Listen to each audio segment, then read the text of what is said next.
तो दोस्तों मैं हूं शिवा और आप हो यूट्यूबिस्ट पर। आज के इस वीडियो में हम काफी सारी सीरियस और इंटरेस्टिंग अपडेट्स पे बात करेंगे, तो वीडियो को कहीं से भी स्किप मत कीजिएगा। अगर आप चैनल पर नए हो तो बस 1 सेकंड लगेगा, अभी चैनल को सब्सक्राइब कर लीजिएगा। तो चलिए सबसे पहले बात करते हैं एयर इंडिया प्लेन क्रैश से रिलेटेड कुछ बड़ी अपडेट्स के बारे में जो अभी निकल करके आ रही है। जैसे कि फ्लाइंग बेस्ट आज एक वीडियो पोस्ट करते हैं जिसमें वो एक सिमुलेटर की हेल्प से ये एक्सप्लेन करके बताते हैं कि आखिर वो एयर इंडिया की फ्लाइट 171 के साथ लास्ट मोमेंट पर हुआ क्या होगा। Air India 171. चलो भाई, we are trying to simulate what happened, might have happened in Ahmedabad. Thrust set. Flex 15 SRS Check. सामने हमने एयरक्राफ्ट लगा रखा है, तो एक्सटर्नल व्यू देख रहे हैं अभी। And we have made a heavy aircraft just to simulate Air India, because London जा रहा था, हैवी फ्यूल होगा उसमें, फुल 90 टन्स, तो हमने स्पीड हाई रखी है, तो वी कैन सिमुलेट 100 knots.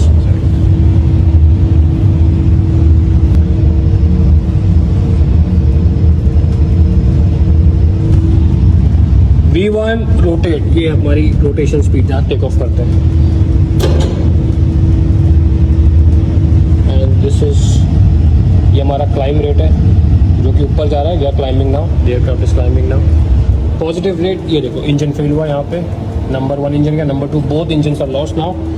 अभी भी हम क्लाइंब कर रहे हैं because of inertia, and now our climb rate ये गया नीचे। Now we have started to descend. Aircraft की वार्निंग्स आ गई, captain we are both engines failed, mayday, both screens lost. And ये रहा वो हॉस्टल जहाँ पे एयरक्राफ्ट क्रैश हो गया, अनफॉर्चुनेट इंसिडेंट हुआ। एयर इंडिया की फ्लाइट 171 को लेकर के जो भी सबसे बड़ी कंट्रोवर्सी उठ रही है वो ये है कि आखिर प्लेन के साथ हुआ क्या था। कुछ लोग बोल रहे हैं कि प्लेन अटैक हुआ था, कुछ लोग बोल रहे हैं कि डुअल इंजन फेलियर है, कुछ लोग बोल रहे हैं कि प्लेन पहले से ही खराब हालत में था, कुछ लोग बोल रहे हैं कि पायलट्स की गलती है, एंड कुछ लोग बोल रहे हैं कि विजिबिलिटी का इशू था। तो फ्लाइंग बेस जो कि एक एक्सपीरियंस पायलट भी है, तो वो इस पर अपने ओपिनियन शेयर करते हैं। वो क्या बोलते हैं आप देखो जरा। Guys, shocking revelations are coming जितना हम एयर इंडिया क्रैश को डीप में और देख रहे हैं। हालांकि कुछ कंफर्म नहीं है, but there is no other reason जो किसी को भी समझ में आ रहा हो कि इंजन लॉस के अलावा क्या हो सकता है। सडन दोनों इंजन में पावर लॉस हो गई, तभी इतना बढ़िया एयरवर्दी एयरक्राफ्ट सिंक करेगा, तो कुछ हो ही नहीं सकता, कुछ ऐसा है ही नहीं जो हुआ हो। But there is one more shocking revelation. मेरे एयर इंडिया में बहुत सारे friends and they told me कि after the merger of Air India विस्तारन एयर एशिया, एक दिक्कत हुई इंजीनियरिंग डिपार्टमेंट में। जो एयर इंडिया का इंजीनियरिंग डिपार्टमेंट है, इंजीनियरिंग सर्विसेज लिमिटेड या ESL, उनका मर्जर नहीं हुआ, उनका प्राइवेटाइजेशन नहीं हुआ, वो अभी भी PSU है। बहुत लोगों की उसमें सैलरी शायद इंक्रीज नहीं हुई, कुछ नहीं हुआ, तो दे वर लाइक यार हमें भी प्राइवेटाइज कर दो।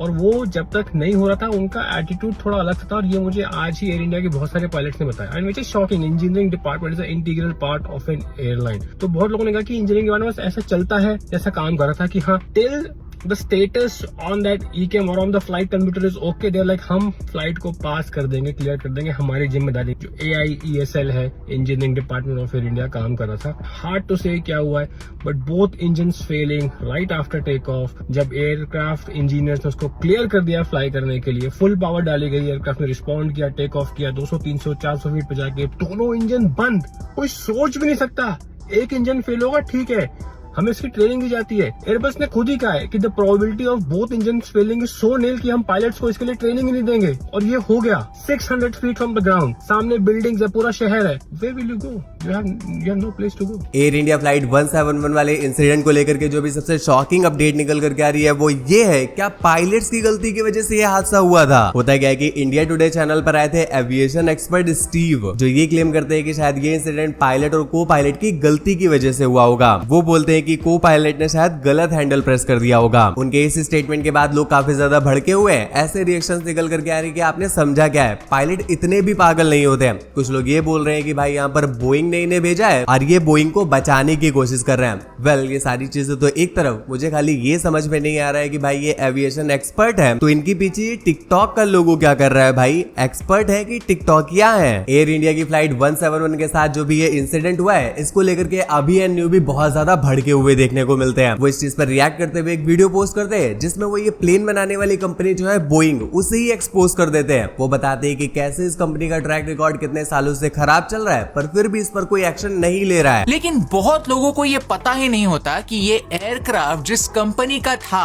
वो कंपनी भी बहुत समय से कंट्रोवर्सीज में रही है, जिसकी वजह से क्वालिटी कंट्रोल को लेकर थोड़ा शक उन पर भी जाता है। इन्हीं कॉन्ट्रोवर्सीज की वजह से वेस्ट में एक ट्रेंड चल रहा था, if it's Boeing I am not going.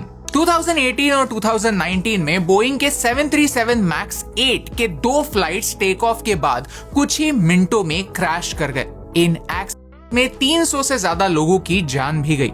लेकिन यहाँ इन्वेस्टिगेशन के बाद पता चला कि इस प्लेन के फ्लाइट कंट्रोल सॉफ्टवेयर में प्रॉब्लम था। मार्च 2019 आते आते 737 मैक्स की पूरी फ्लीट को ग्लोबली ग्राउंड कर दिया था, क्योंकि शायद इन प्लेन्स में सफर करना सेफ नहीं था। मैक्स के सॉफ्टवेयर को क्रिटिसाइज करते हुए लोगों ने कहा, it is designed by clowns supervised by monkeys.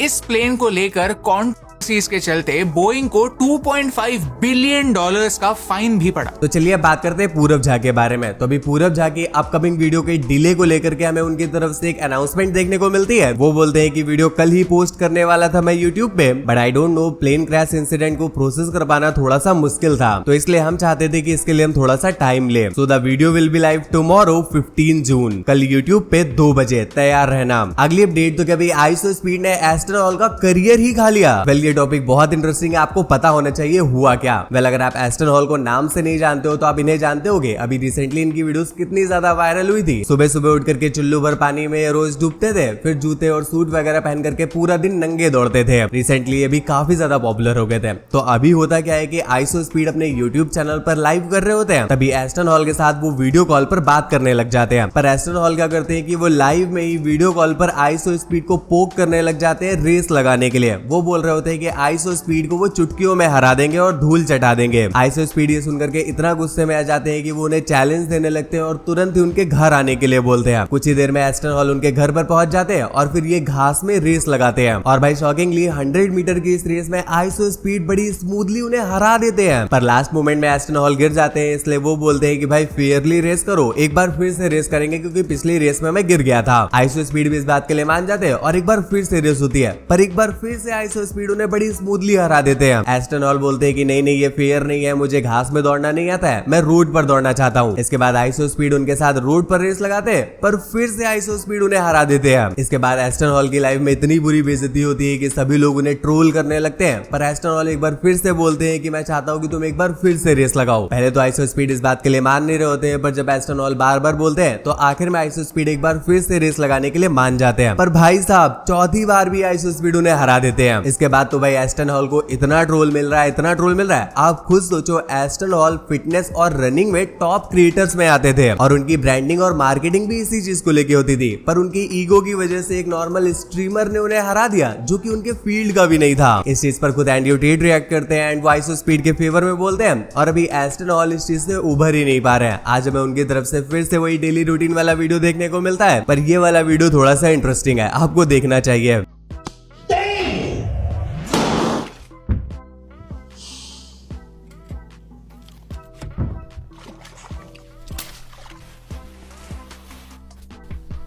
तो चलिए बात करते हैं गेमर कासवी के बारे में। तो अभी गेमर कासवी उनकी मॉड और एडिटेड फोटोज को लेकर के बहुत ज्यादा भड़की हुई है और उन्होंने कुछ लोगों को अरेस्ट भी करवा दिया है। आज उनकी तरफ से हमें काफी सारे स्टेटमेंट्स देखने को मिलते हैं, आप चाहो तो पॉज करके पढ़ सकते हो। यहाँ पर मैं आपको समराइज करके बता देता हूँ। वो बोलती है कि वो बहुत सालों से ऑनलाइन हरासमेंट झेल रही है। उनकी बहुत सारी फोटोज को उल्टे सीधे तरीके से बनाया जा रहा है, एडिट किया जा रहा है और फिर फैलाया जा रहा है और बेचा जा रहा है। वो बोलती है कि इसलिए अब वो साथ नहीं बैठेंगी। उन्होंने बहुत सारे लोगों पर FIR कर दी है और कुछ लीगल एक्शन भी ले लिया है। इवन कुछ लोगों को तो उन्होंने अरेस्ट भी करवा दिया है और कुछ लोग जो भी छुपे हुए हैं वो उनसे बोलती हैं कि वो भी बच नहीं पाएंगे, उन्हें भी ढूंढ करके उन पर एक्शन लिया जाएगा। वो काफी सारे प्लेटफॉर्म्स के यूजर नेम भी शेयर करती हैं जिन पर उन्होंने FIR करी है, जहां पर उनकी फोटोज को उल्टे सीधे तरीके से बना करके बेचा या शेयर किया जा रहा था। अगली और एक सीरियस अपडेट क्या अभी वर्ल्ड वॉर 3 स्टार्ट हो चुका है। जैसा कि हमने आपको कल की वीडियो में बताया था कि इजराइल ने ईरान पर ऑपरेशन राइजिंग लायन लॉन्च किया था, जिसके अंदर इजराइल ने तेहरान के न्यूक्लियर पावर स्टोरेज और न्यूक्लियर प्लांट को डिस्ट्रॉय करने की कोशिश करी थी और ईरान के बड़े बड़े साइंटिस्ट और बड़े बड़े मिलिट्री ऑफिसर्स को एलिमिनेट किया था। लिटरली कुछ ऑफिसर्स को तो घर के अंदर घुस के बेडरूम में तक मारा गया और किसी इंसान के थ्रू नहीं, मिसाइल से। और मिसाइल भी कोई ऐसी वैसी नहीं भाई, 1500 किलोमीटर दूर से टारगेट फिक्स करके सीधा बेडरूम में मारा। तो इसका जवाब देते देते हुए ईरान इजराइल से 2 कदम और आगे बढ़ गया। ईरान ने आज इजराइल के पॉपुलेशन वाले एरिया पर टारगेट करते हुए हमले किए और इजराइल को ये प्रूव करने के लिए कि भाई हम तुमसे कम नहीं है, इजराइल ने जितनी मिसाइल ईरान पे गिराई थी भाई ईरान ने उससे ज्यादा मिसाइल इजराइल के पॉपुलेशन वाले एरिया में गिरा दी। लगभग 295 मिसाइल्स अभी तक के रिकॉर्ड में लिख के आई है, बाकी और भी हो सकती है। इसके अलावा भाई आप वहाँ के आसमान का मंजर देखो। फिलहाल इजराइल का एयर डिफेंस सिस्टम इस चीज को काउंटर करने की कोशिश कर रहा है, बाकी उन्होंने अपनी आवाम से बोल दिया है कि भाई वो सेफ रहे और शेल्टर में रहे। अभी सबसे बड़ी टेंशन की बात यह है कि जिस हरकत पर भी इजराइल और ईरान दोनों ही उतर आए और जिस तरह से इजराइल और ईरान दोनों को ही न्यूक्लियर पावर कंट्रीज का सपोर्ट मिल रहा है, बहुत सारे लोग बोल रहे हैं कि भाई वर्ल्ड वॉर 3 स्टार्ट हो चुका है। दोस्तों वीडियो में आगे बढ़ने से पहले चलिए चेक करते हैं आपका सोशल मीडिया IQ। क्या आप ये 4 ऑप्शंस देख करके बता सकते हो कि भुवन बाम की नेटवर्थ कितनी होगी? वेल आई थिंक सिर्फ 1% जीनियस लोग इसका आंसर दे पाएंगे। अगर आपने सही आंसर गेस कर लिया है तो नीचे कमेंट्स में बताना ताकि अगली वीडियो में हम आपको शाउट आउट दे सके। तो दोस्तों बस फिलहाल की वीडियो में बस इतना ही। ऐसी और भी ज्यादा इंटरेस्टिंग और सुपरफास्ट अपडेट्स के लिए ध्यान से चैनल को सब्सक्राइब कर लीजिएगा, बेल आइकन प्रेस कर लीजिएगा और वीडियो को एक लाइक करके अपने दोस्तों के पास भी पहुंचा दीजिएगा।